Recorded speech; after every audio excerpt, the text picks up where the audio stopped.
we go. Hey, all right. Give us a second.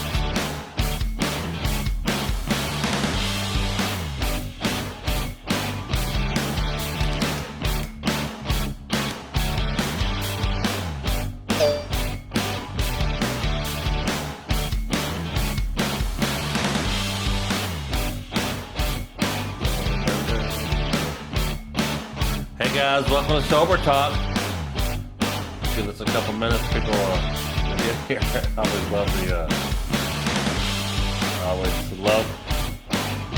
always love the thumbnail that it picks. So we're gonna let a couple people get here to the show and we'll rock it out.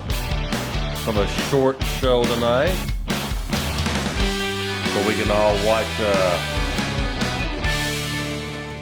all watch the big presidential debates last time. Is it too late to vote for Kanye? Is he still an option? I'm teasing. I think you guys know my political beliefs.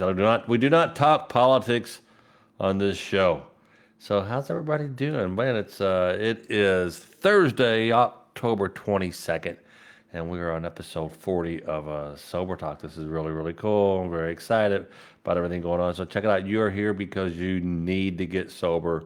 You want to get sober. Perhaps you're sober curious. Perhaps someone's telling you if you don't get sober, you won't get the hell out of their house. Whatever the reason is, you're here, and I'm glad you're here. I have quit many a times, and it never stuck. It never sticks. It never stuck. It never stuck. It never stuck. I went a year. I went 2 years, and what we all battle with is, we drank to change our mood. We drank to, be happy. And, being alcohol free is one thing, but being alcohol free and happy, that's another thing. So that's where we're all at. We're trying to figure out how do we, do this and be happy. And I'm trying a different way this time. Me personally, I'm doing a 12-step program, and I'm day 96, 97. And, I couldn't be more happy. I could be happier. I'm still struggling with some things. Every once in a while, I get a trigger or something. Like right now, I'm down here in Hilton Head on the beach, and it feels weird to go out to the pool or go out there without a beer or a bourbon and Coke or something. And it's interesting. I was talking to my therapist, and I got a wonderful therapist, Jane Gaynor, out of Louisville. And I was telling her, I said, it's funny. I see a lot of people are really getting a lot out of Sober Talk. And she said, that's why AA works. She said there was a study where these psychiatrists or whatever, these addiction psychiatrists or something. I'm an idiot, so never take advice from me. And I'm just some dude like you guys trying to stay sober and get sober. So I am sober now, but just like many of you, I've struggled. She said they took 5 monkeys, 5 chimps, and they put 4 in a room together and 1 in a room by himself. And they got them all addicted to heroin. Then they weaned them off the heroin. And then they slowly reintroduced heroin to them, to their room, and they could take it as needed, as wanted. She said the one that was in a group, they had the camaraderie, the community like we have here, they didn't go back. But the one that was by himself, trying to do it by himself, went right back. So the other one, no, they remember how bad it was getting off that heroin. They don't want to do that again. True story. So I thought that was pretty daggone cool. So that's why Sober Talk is working a lot for everybody. Yeah, welcome to Sober Talk. In the description, we have a sobertalklive.com where you can check out the podcast, Sober Talk Live, and watch it on your favorite podcast app or listen to it on your favorite podcast app. So yeah, man, that's cool. Let me get back to the right page that I'm supposed to be on here, and we will. We got 2 callers tonight. I think we're gonna cut it a tad short so we can set everyone free to watch the debate. Daryl's here, Joel's here, Michael's here, Bradley's here. Hey, Natalie Jansen's here. Hi, Natalie. Ted Watson, Penny Bishop's here. Let's see, Lynn Campbell. Hey, Lynn, good to see you. It's day 4 for Lynn. What is that? Lynn, how you doing, buddy? Let's see here. Jeremy's here. Brian's here. David's here. 67 days sober today. Still here, y'all. That's David Gossman. Thanks, Dave. I'm so glad that you're 67 days. That's great. And Lynn, what are you? You're day 4, right? And all right, well let's go to the phone and see if we can get this a buddy of mine, Jeff Tuttle, turned me on to this guy. He said you got to have him on the show.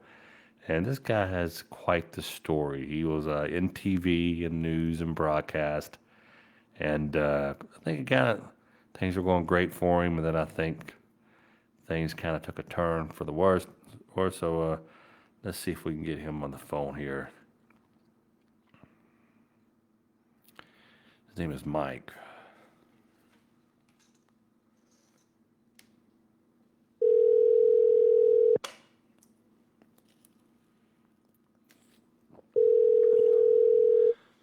This is Mike.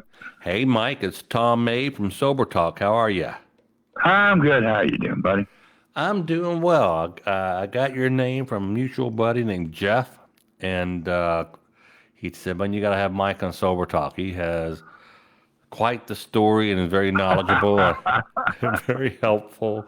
And I'll reach out to him. And I reached out to you, and lo and behold, you reached back, and so we're here.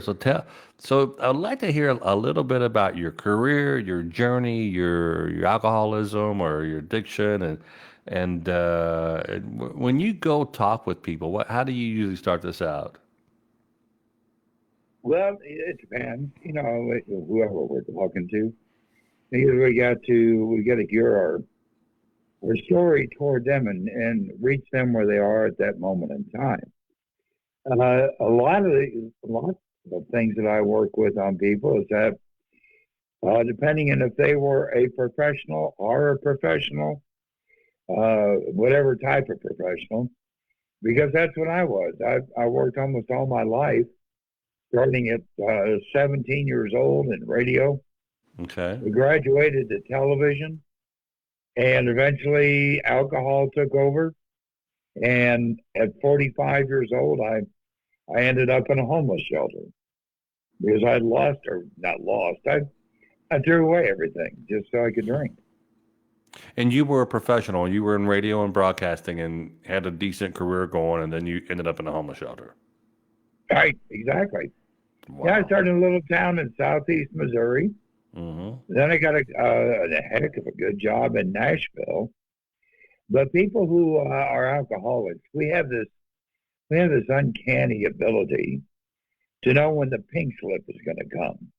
Okay. And end up jumping from job to job. Oh. So that's what happened to me in Nashville, and I ended up in Lexington, Kentucky, Yeah. and in Louisville, and that's where I am now. So, did you ever lose a job because of the booze? Oh yeah, bunches of them. I never. Well, let's see. I never got fired because of that, but I quit before they could fire me. Gotcha. Huh. Any good? Did you work with anybody exciting while you were, or any big stories or anything before we move on in the broadcast world? Oh, good grief! Yeah. When I was in Nashville, it was really a ball because that goes back to the early '70s, and country music was just on the cusp of going pop music. Yeah. And I worked for WSM Mm-hmm. at the time, who owned the Grand Ole Opry, Mm-hmm. and cable television was just coming, and so everything was just starting to turn. So I was one of the, back in those days. God, do I sound old? back in those days, we still used live announcers, booth announcers, the guys that come on and say WSM TV, Nashville, Mm-hmm. once every half hour. And so that was basically my job. But at the same time, I was the announcer for a lot of the shows that were just getting started. And, I got to do some of the Grand Ole Opry, and that's where our buddy we're talking about, Jeff. Yeah. Jeff did a rally, a recovery rally for me. I'm losing track of time. Uh-huh. Maybe 8 or 9 years ago. And then after we were some small town over in eastern Kentucky, and that's where we met. And then we went out to have dinner afterwards, and he and I just started chatting and realized we knew each other from Nashville. And probably did a little serious drinking together in Nashville. Ah, Just neither one of us could remember where or when, but we were able to name off all the people. But to answer your question, there were so many, how and I did? guess the one that really sticks out in my mind Mm-hmm. was that WSM sitting there one night.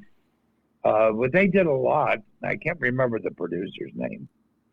What they did a lot was they just come in and bring some musicians in the studio and just roll tape and just let them do whatever they wanted to do. And the producer, if you said his name, I would know it. But anyway, he brought in and two people I'd never heard of, didn't know who they were, but he brought in Waylon Jennings and Jesse Calder. Hmm. And so I got to sit and listen to them for like 4 hours, just jam together. Wow. And didn't know they were going to be famous. Wow. That's. Now, did you work with Oprah at one point? Well, we were competitors. Okay. I Okay. anchored the weekend news on one station, and she anchored the news on the other station. When did you? Let's go back to where how alcoholism took you to, the homeless part of your world, of your life. What happened? How long between getting fired or losing it all, throwing it all away, did you end up in a shelter? Well, it was my last television job. In the same way, they let me resign because I was drinking a lot, and it was starting to show. And I was under contract, and so basically they brought it to my attention, which you might as well resign now. And so I did. So I started floating around little radio jobs and other stuff around the Lexington area. And as a good alcoholic, we think we're the only ones who know what's going on. And of Yeah. course, everybody else knows, what's happening with us. And so I just couldn't keep a job, no matter how hard I tried. So my claim to fame was I was doing the newscast still before I got fired. And here's the reason I got fired. And I decided to, I did the 5:36 and 11. So between the 6:30 and the 11, my thought process, and I'll do a little sidetrack here. Our alcoholism isn't necessarily what causes all of our problems. To me, it was the solutions I came up with to my problems that caused me the problems. So since people were bugging me so much about my drinking, I just wanted them to leave me alone.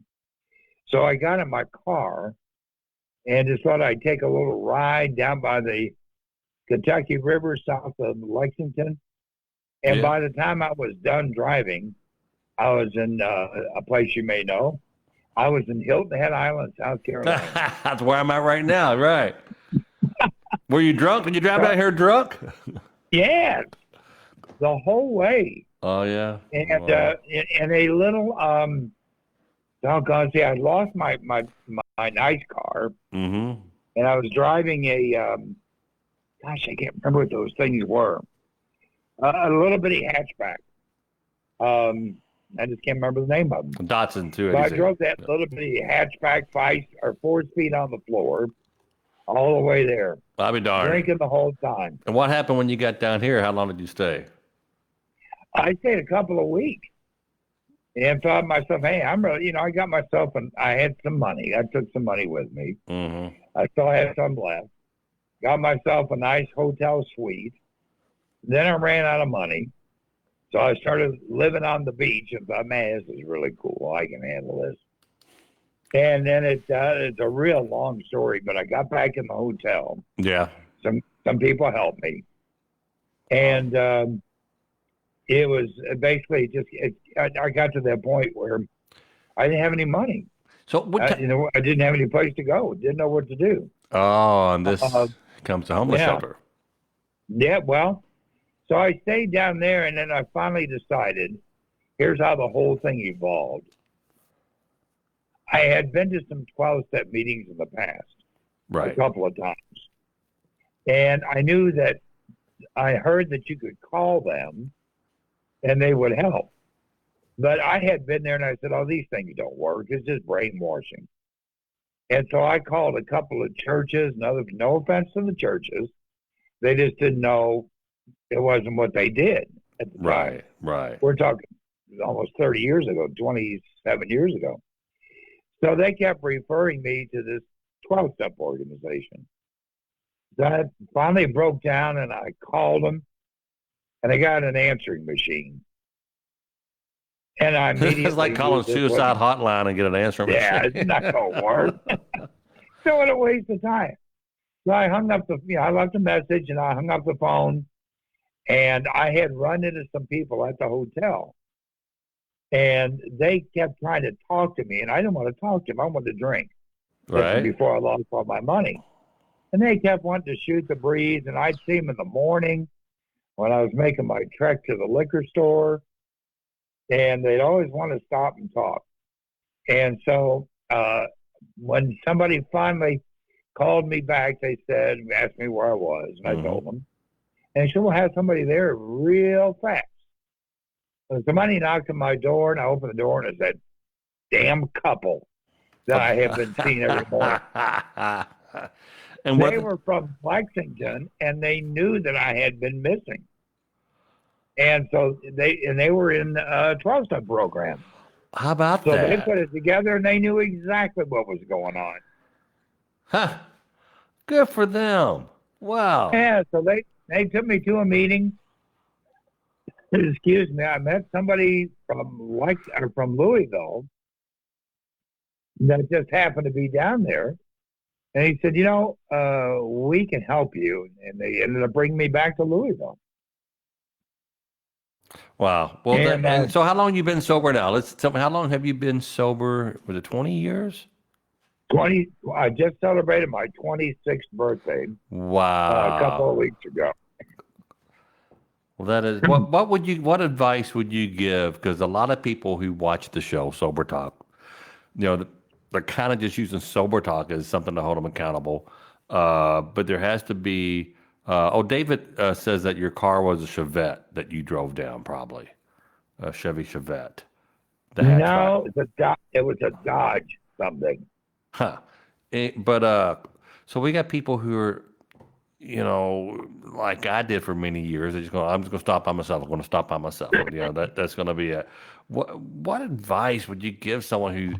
Because a lot of people, like you say, brainwashing, 12 steps, and again, this show is just not about AA. It's about anything that helps you. But what would you tell that newcomer here to the show? What advice would you give them? If you're thinking about doing something, you're in that pre-contemplative mode. So in the back of your mind, you do have a problem. You probably haven't admitted it to yourself or admit it out loud, especially. But you just haven't admitted it yet. But if you get to that point, try to swallow the ego a little bit. And you don't even have to go to a 12-step meeting. You can call somebody on the phone now. We have so many resources that have popped up in the last 25 years. Yeah. Since I've been around that we didn't have before. I mean, my gosh, we've got Zoom, we've got our shows like yours.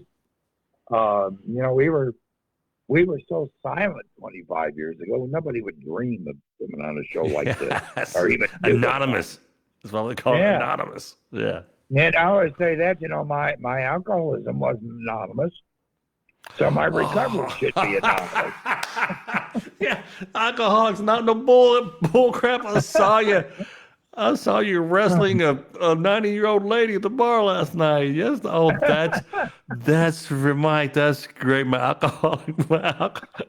Now, how did you work that again? You said my My alcohol My wasn't my alcoholism wasn't anonymous, okay. God, that's so my great. recovery shouldn't be anonymous. So My I'm a person alcohol. that people can see, and and I've been there, done that.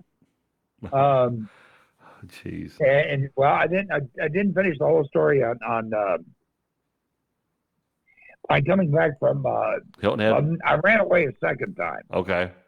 After the Hilton Head, I ran away one more time. I didn't take up their offer, and I ran away a second time. And this time, I ended up in Jacksonville Beach, Florida. And Been drunk there many times. The show's there. yeah, so I did the same thing. Ran into somebody who said, "Out here and go on back," and I was starting to let my ego down, and so I decided to drive back to Lexington. And being the news guy that I was, I stopped at the first convenience store as I got into Lexington. And I said, well, I need to get a newspaper to catch up on the news, like I was going to go do a newscast. And I got to the second section, front page of the second section, and there's my picture and a big headline: FBI still searching for missing anchorman.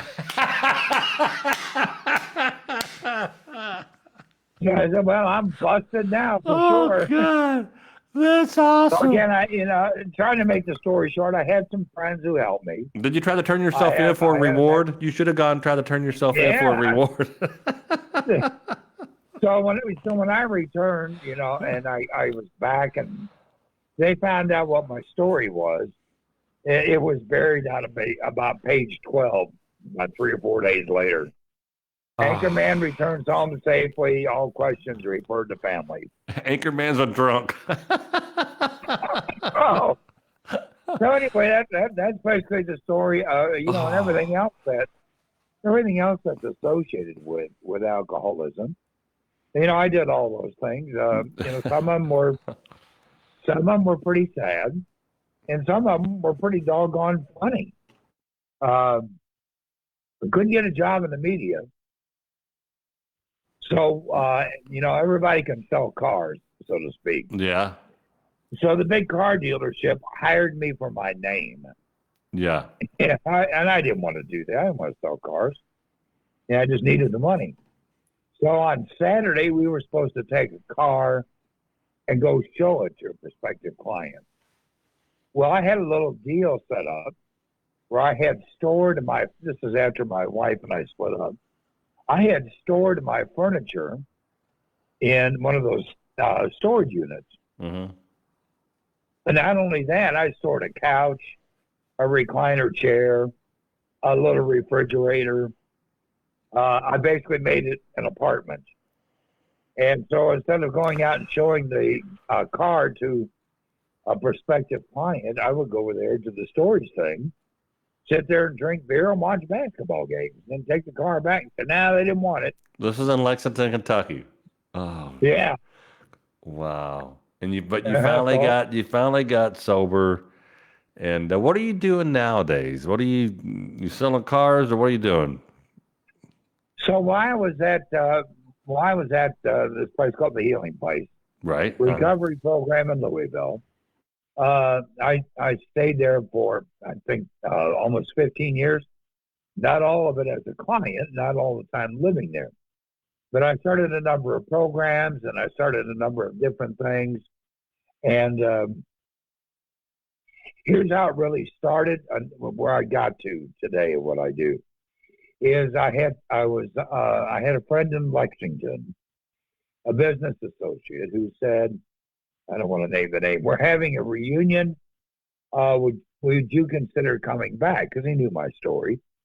And I said, sure, I'll come back. And he said, well, I know your story, and we're going to have the event, and where you have to park, there's 2 bars on the way. So we have recruited 2 chaperones for you and your wife at the night. And I said, what? The chaperones? And I was like 5, 6, 7 years sober. And so my thought process was, why doesn't this guy understand? about recovery, that I can go places like that now, Yeah, yeah. and be okay. And so it boiled down to just one simple thing: is I realized why he didn't know how to treat me is nobody ever told him, That and you. so he was just doing what he knew to do. Oh. And so I got involved in thinking about, we need to change how we talk about our recovery. Instead of being in the general public and constantly talking about our war stories, which to us they're funny, to the others they're not funny. They're devastating. So So you're. why aren't we talking? Yeah, why aren't we talking more about our recovery? Yeah, yeah. So and then when I go to the state capital, Frankfurt, um, I had been a reporter there for a long time. But, so I went back now as being a person in recovery. And I realized that when the session was going, that if there were bills involving substance use disorder, there was nobody there to represent us. But there were hundreds representing the mental health coalitions. And so I came across, I need to change this. So I formed an advocacy organization that deals in policy called People Advocating Recovery. That was just about 15 years ago. And I do a lot of trainings all across the state, actually across the country. And we grew from just a handful of people to where now I have 7 chapters across the state and 7,000 members. And Because people, we get such a bad. If you're in recovery, you might as well have the plague. We've talked about on the show. yeah, If you've been to rehab, well, good luck getting life insurance. If you take yeah, naltrexone, good luck getting life insurance. When you're right. drinking, when you're drunk, you really don't have any problem getting life insurance. But when you when you tell them that when they ask you on life insurance, have you ever been to rehab or any kind of treatment center? You say yes. Oh, game over. And they rip You it up. got it. So yeah, So that is. I started this program or organization, and just about, how the stars can align. And just about the same time, there was another organization, a national organization, that was just getting the idea of starting up called Faces and Voices of Recovery. They're headquartered out of D.C. So I was one of the founding members and early board directors of that organization, and helped start a lot of the programs that we use traveling across the country on language and how to talk to our media friends and not tell our war stories. Not smooth it over, but just talk about it in positive language. And just Yeah. to show them that we do recover. I mean, like, you're doing a radio show now. And I'm traveling the country. I've been invited to the White House 3 times now. And this is a guy that was living in a homeless shelter. I've been a professional all the way down, and now I'm doing this. So it's incumbent upon us to show the general public what recovery looks like. And so when I introduce myself, now the 12-step meeting, I'm going to say, I'm Mike, I'm an alcoholic. But to the general public, I say, my name is Mike. I'm a person in long-term recovery, which means I haven't used drugs or alcohol for 26 years. And so basically what I'm doing, instead of letting people define me, I'm defining myself. So they know they're looking at a person who is in recovery and has changed his life around. Yeah, I didn't realize I had someone come up on a show on the comments one time. I went back on it. I go through and I delete comments of people who are being disrespectful to other people. In the comments, oh, you're a loser, just quit drinking or whatever. And Oh, yeah. I someone said, what's Mabe doing? He's ruining his career. It was awesome. Oh, jeez. I don't, Lord, hope that I don't ever have to go get a real job one day, because that may be kind of. Wait, aren't you that guy who had the Sober Talk podcast? And well, Mike, it's Oh, yeah. so. I started to go back to doing news, working at one of the TV stations. Mm-hmm. And I thought, I really don't want to do this. I can't decide. And I had a friend that worked there who was not in recovery, but he knew enough about recovery. And who do 12-step organizations will understand this language. He said, "Do you think you really want to go back and do this anchoring news thing again?" And I said, it's all about money, property, and prestige. That's the only reason I want to do it. And then I realized, it's not the right thing for me to do now. I'll just start the cycle all over again. And, but I got to tell you this real quick so I don't forget, because I think this is so important. We talk about the fact that we burn bridges, but we don't always burn. We burn the bridges and then turn around and blow them up just to be on the safe side. Is what we're doing. But I'm such a firm believer. I study my life and watch it just out of interest. I don't have the answer. Just out of interest, how full circles are made from the early people that I offended, and now they're not in recovery, and now they've become some of my best friends. We speak often. We're together often. They call me to ask me to help with a friend of theirs. And, and I've got friends that I helped not too long ago. I got friends from when I was in grade school with some of these people from St. Louis. Yeah. I'm from St. Louis. Same here. Yeah. Hey, Mike, I gotta read some of these. I gotta get one more call in before the debates come in. Are you gonna watch the debates? Oh no, I'm going to bed. Good choice, smart man. I'll read it in the morning. Man. I'm an avid news reader. Yeah. So I'll read 100 websites in the morning. Yeah. Well, I really I think there's a part 2 of this call. I want to dive more into the. I want to hear more about what you do in DC and all that, and change the perception. So, all right, Mike, thank you so much, brother. I really appreciate you.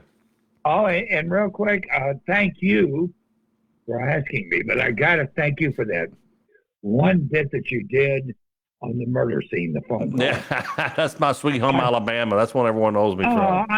I've listened to that 100 times, and I laugh and I laugh and I laugh. That poor guy at the other end, you didn't kill him. All right, Mike. Good seeing you. Good talking with you, brother. All right, bye. Bye. That was Mike Berry. I like what he said. He says our alcoholism wasn't anonymous. Why should our recovery be? No, what do you do? Oh, geez. God, that's rich. Let's see. I want to see how to. We switched over to Tom Mabe comedy. I want to read some of these. Mandy Tate. Hey, Tom. Craig Richardson. It was divine interruption that stumbled on this and listen. Oh, divine. Hold on. What did he say? It was divine interruption that I stumbled on this and listen. That's Craig Richardson. Thank you for being such an amazing person and listening earlier. Right, Mandy, no problem. Let's see. I don't know who you're talking to. Every time I try to watch, it says broadcast interrupted. Tommy Brown, I don't know. I don't think it's on our end because I brought a guy in to check that. Robert Brown says, "Hi, Tom. Thanks for what you're doing, giving me hope of a better way to live. I didn't realize what all I've been missing out on while I was drinking my life away." But that's it. Yeah. I'm taking it one day at a time. Yeah, it's like I was watching this movie. You guys seen the movie Groundhog Day, and I heard this guy say this in a meeting one time, in a Zoom meeting. He said, he brought it up and made me think, because I just had watched a movie with Bill Murray. He says, "You ever watched Groundhog?" When something happens as an alcoholic, you have something happens. You drink a beer. I got to drink a bourbon and Coke. There's always a reason to have a drink. There's always a reason, no matter if it's something bad happens or something good happens, you will find a reason. And he's like talking about how do you not drink? He's in that movie Groundhog Day, every day Bill Murray stepped in that mud puddle. And finally like, yeah, go around the puddle. He quit stepping in the puddle. He kind of broke that crazy cycle, the loop. So, Chris, doing great. Hope you are. Let's see. Hi, Tom, Laura. Laura is our registered nurse. She's our community nurse here from Tampa. We'll have her back on soon. Uh, Now I can't read because my contact. Hi, have a great night off of the ER. Oh, let's see, SLR again. All right, guys. So I want to call one more person because we do have the debate coming up. I know a lot of people a lot of people are waiting for that to happen, and we don't talk politics on this show. See a lot of people. Hi, Tom from Washington State, Diego. What if I'm recovering from political addiction? Yeah, that's just like my friend Cato. So there you have. So let's make one more call here, and we will call it a night. It's a good little share. You know, it's easy, man. How do you know if you got a drinking problem? If it causes problems. So if you're a newbie here and you're new to the show, people ask, well, how do you know? So you'll know. And again, I love what Mike, our first guest, said. He said, "My alcoholism wasn't anonymous. So why should my recovery?" That's so awesome. Uh, oh, put ship in at Harbor Town. Bob, you put a ship in Harbor Town? That's where I go all the time to Harbor Town. Uh, Bob Van Orden. There's some nice boats down there, Bob. Greg Russell's down there too. Self-fulfilling prophecy. You're such down-to-earth people. Kat, glad you're here. We are good people here.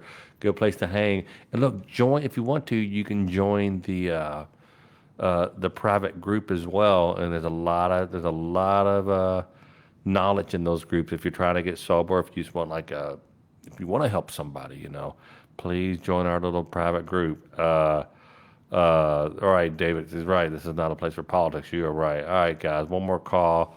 Uh, let's see here. Where are we going?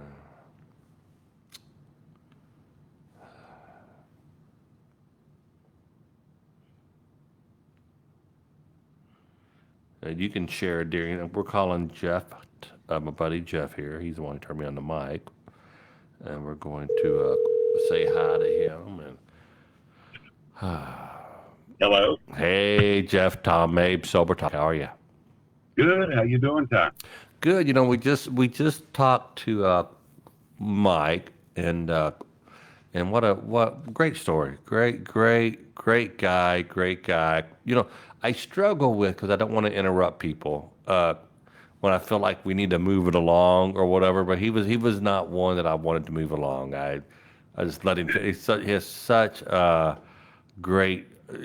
Everything was so great. You know.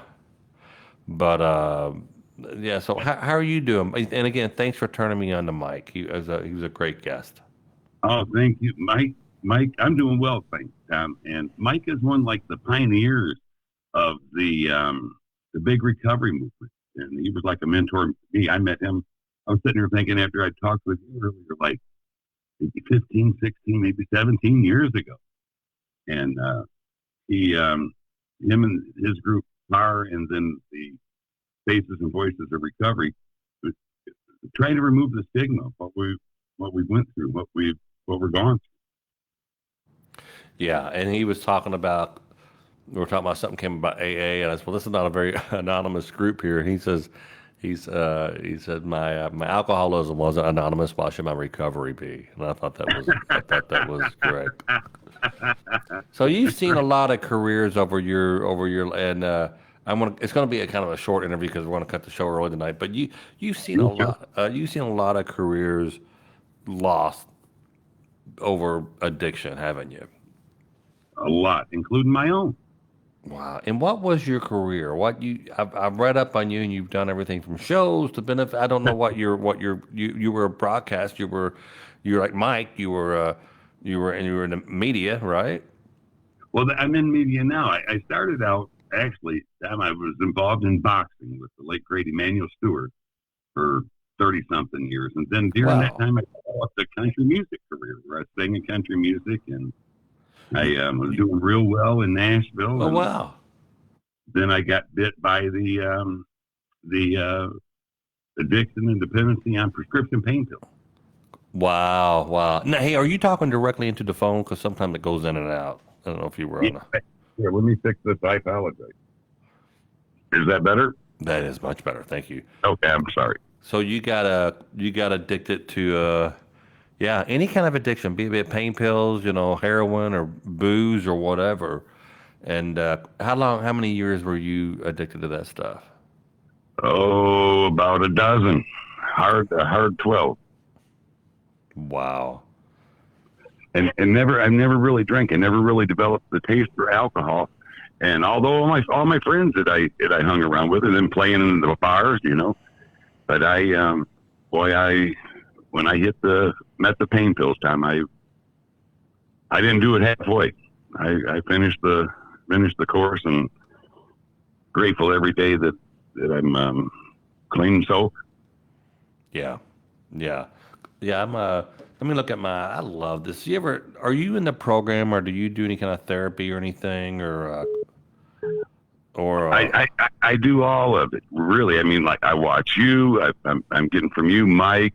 Different faces and voices. I go to some of the YouTube NA meetings on there, and just basically all of it, and pray every day. Pray every day. Yeah. I got this app called my spiritual toolkit. Oh, I'm at 98 days. I'm pushing 100 days here, and God bless you, man. no, it feels like just like yesterday. It's funny once you get a couple 3 days under your belt. And again, I have a great an addiction therapist I work with, and in the meetings, and this sober talk definitely helps hold me accountable. But very, very, very pleased with everything that's going on, and wow, what a just a great little community we have going on here, and I'm glad you're around. I'm glad that if you anyone else you want to turn me on to, man. And I want to go ahead. You're what we need. Listen. I've been a fan of yours since the cassette tapes, but with what you're doing here now in recovery, every time I need a laugh, I'll pull up one of them, the telemarketer, or the people on the, before YouTube. And when I seen you were doing sober talk, I'm like, what's this? And I'm sitting there with a box of Kleenex listening, and I'm like, you go, Tom. Well, you go, brother. You're what we need. That made my night. Well, I'm just one of you guys. I'm one of you guys with a camera. That's all it is. Yeah, but you got a voice, and you got people that listening, and it just adds to the whole. People can and do recover. We can regain control of our life and be contributing members of society. Right. And the stigma is the big thing that stands in the way. Yeah, and I'm just taking it right on. I'm taking it on a chin. I don't care what really. It sucks. I was over at a buddy's house, and I've told the story there before, and twice I've been over there, and it's always like during a football game. We love the Steelers, and we're over there, and my buddy said, "Let's do a shot," and it's like, no, not while Tommy's here. I've known these guys since first grade, all of them. Not while Tommy's here. I'm like, no, do a shot. I just don't drink anymore. And then last Sunday I'm over there, and my friend Jim had showing off his bourbon. I said, "Oh, that Woodford. That's like a $90 bottle, right?" Yeah. And she's like, "Jim, put that away. Put it away." I'm like, I still work in comedy clubs when you can. There is still a bar in many of the places I go to. It sucks that I can't drink. I just can't do it. It doesn't mean that you can't say words that start with B because I want to think of beer. It's right. It's funny, and I'm like, oh my gosh, and that's happened to me with a couple 3 times now, and it's like I've just got to stop them. No, guys, no, my Chuck liver light came on. Doctor pressed on my doctor pressed on my liver, and an Uber pulled up when he pressed on my liver. I just knew I couldn't ignore the signs. So I try to make but really, guys, you're gonna be that way if I have diabetes. Okay, put the chocolate away. He can't go to the store. There's chocolate in there. Where it's but Mike, thank you so much. I got to make one last quick call, but I want to have you on. We have more time. And I really appreciate you. Thank you for all you're doing, Tom. We're behind you 100%, brother. And thank you, and I'll text you off air here. All right. Talk to you soon. See you, buddy. Bye. Bye. All right, guys. You know me. You know how we do. We always take that one on the last phone call of the night, and we call our buddy Carl, and we go, "Hey, Carl, what's going on?" Yeah, Tom, let me tell you something. Hey, Tom Mabe. Tom, Yeah, buddy. How are you, Carl? Can you? I tell you, I only got to watch about half or listen to half. Man, this is great. I love it. That part you were just talking about, when people realize you're quitting or and in the process thereof. No, man, don't say anything about. That's the most uncomfortable feeling for an alcoholic It because really is. It really is. it's like, damn, guys, this isn't about you. It's about me. Yeah, you're not going to end up spilling my drinking. Yeah. It really is. Yeah, no, I tell you, the reason I sent that message, my dad, they just shipped him back to the hospital again. Oh. He's almost on death row. But, Tom, and he's the one who taught me how to drink at 10, 11 years old. He's the one who taught me how to try not to drink after he Oh stopped. wow. Wow. It's You like know, it's like teaching a kid to talk and walk, and they finally start doing like sit down and shut up. You know? now, what the hell are you doing, son? Put the beer down. Well, He quit after his first heart attack. But I just, the point I wanted to make, I had, there's absolutely no desire for me to drink. And most alcoholics, and this is only what I've been told, but it's true for me, is we usually don't drink when times are tough. If they get tough and really you got to hang in there, it's in all the other times that we will consider drinking. And I think maybe some people will understand what I'm talking about. As you say, and I say too, I mean, we can always come up with a reason to drink, but yeah. for me, it's always been so much easier not to drink when things are down and out. And,